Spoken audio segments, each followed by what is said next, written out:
Hello dear students and welcome in our grammar session. Today in this session we will start our paragraph writing.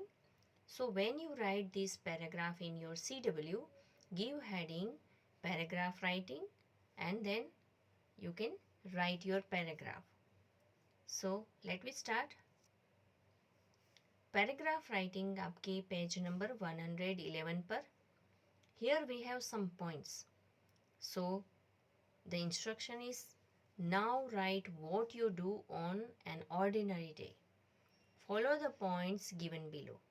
यानी कि आपको आप जो routine में क्या करते हो हर रोज़ सुबह को उठ के रात को सोने तक आपकी जो डेली रूटीन है वो आपको लिखनी है. Here we have some points also. So first of all we just read all points and then we will set our paragraph. So first point is what do you usually do when you get up? आप उठते हो तो generally क्या करते हो? Second thing, how do you get ready for school? आप school के लिए कैसे प्रिपेयर होते हो? नंबर 3, आपको मेंशन करना है what do you do during lessons? आप स्कूल में किस तरह से लेक्चर्स को अटेंड करते हो, किस तरह से आपका वर्क करते हो? Number 4, what is your usual routine when school is over? आप स्कूल के बाद आपका रूटीन क्या होता है वो लिखना है. Number 5, what do you do when you reach home?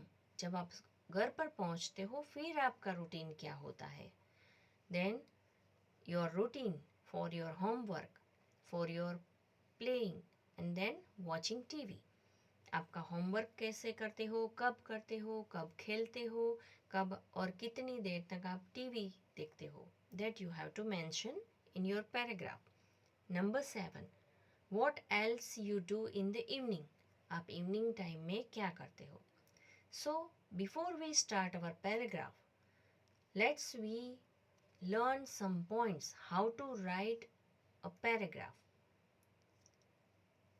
First of all, understand the topic very clearly. आप जब कोई पैराग्राफ लिखते हो तो उसके टॉपिक को आप अच्छे से समझो, आपके माइंड में वो टॉपिक क्लियर होना चाहिए.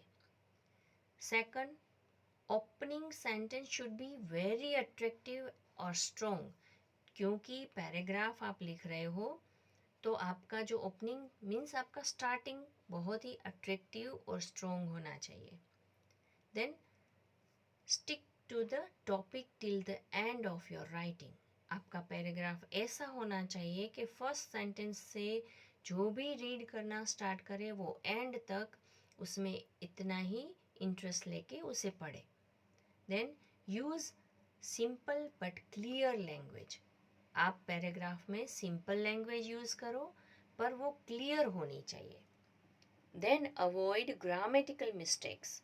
फिर आपको ग्रामेटिकल मिस्टेक्स को अवॉइड करना है क्योंकि वो जो भी आप लिखते हो वो क्लियर होना चाहिए, सिंपल लैंग्वेज में होना चाहिए और उसमें मिस्टेक्स भी नहीं होनी चाहिए. Then end on a positive conclusion.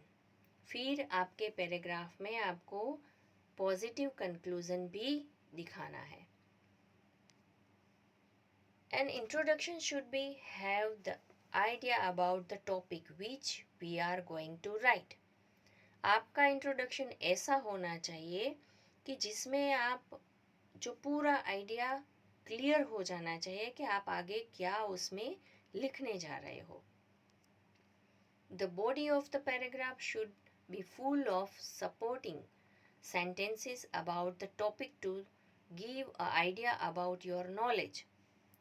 That means आप जो पैराग्राफ लिखते हो उसका जो मिडल पार्ट है उसमें सारे सेंटेंस सीक्वेंस में होने चाहिए.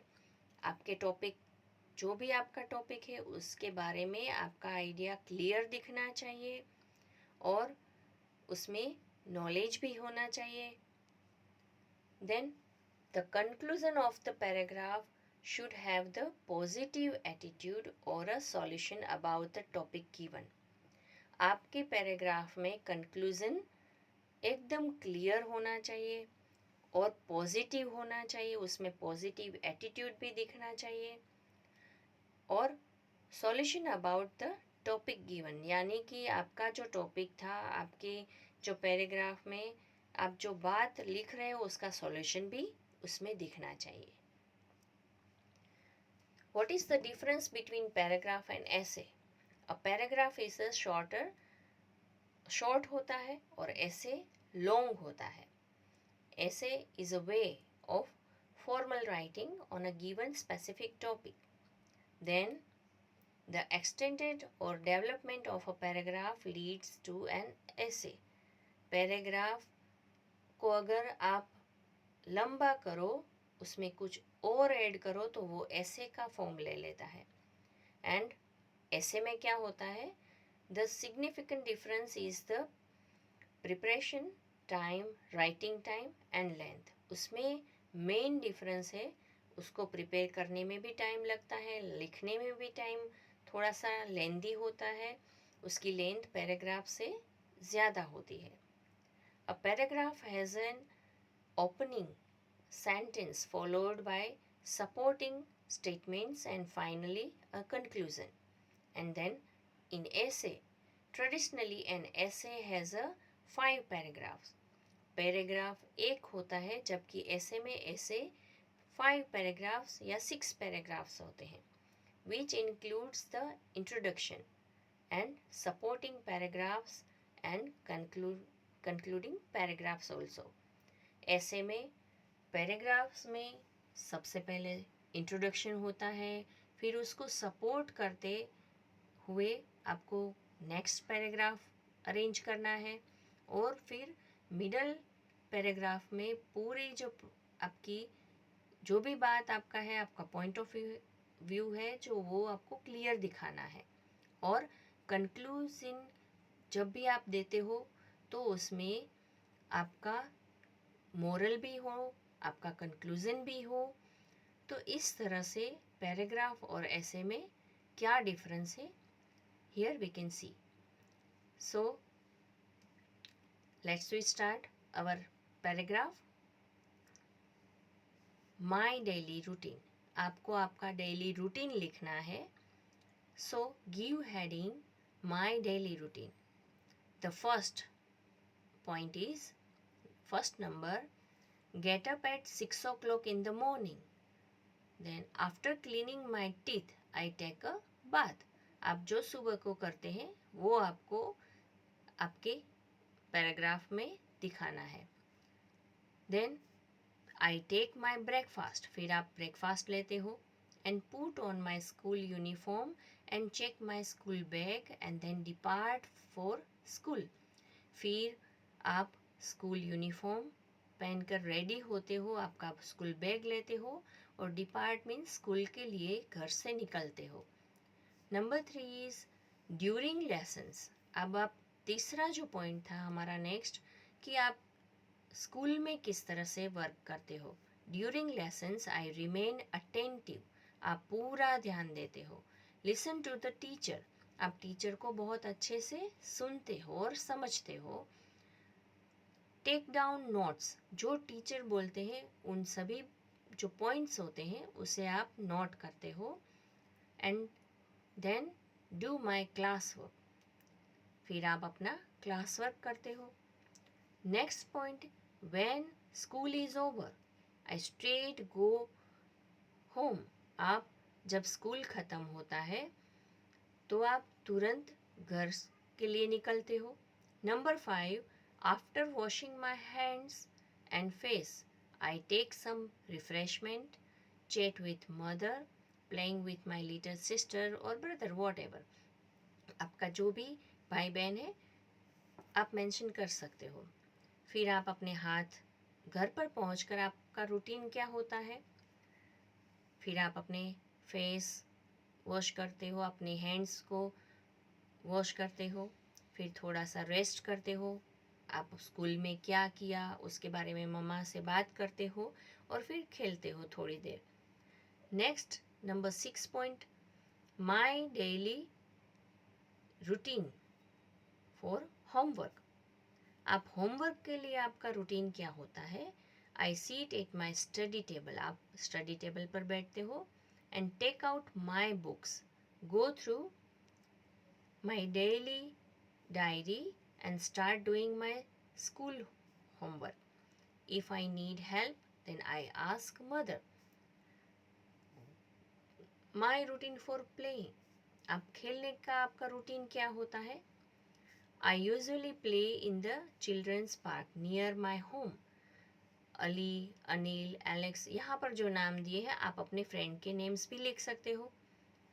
Are my close friends. Along with one or two boys we play cricket for 1 hour. आप यहाँ पर कोई भी गेम लिख सकते हो. आप जो माइनर चेंजेस होते हैं वो आप अपने हिसाब से इस पैराग्राफ में कर सकते हो. My routine for watching TV. I watch my favorite cartoon show and the Discovery Channel for about 40 minutes. If any competition is on, like song and dance or quiz program, I try to watch them. I never watch TV for more than 1 hour. I take my dinner with my family. फिर आप last में क्या करते हो? आपकी family के साथ dinner करते हो. After dinner I take a walk. फिर आप चलने के लिए जाते हो, वॉक के लिए जाते हो with my father, either in the park or on the terrace. After coming home, I sit and chat with mother, play with my sister, and by 9:30 p.m. I am ready for bed.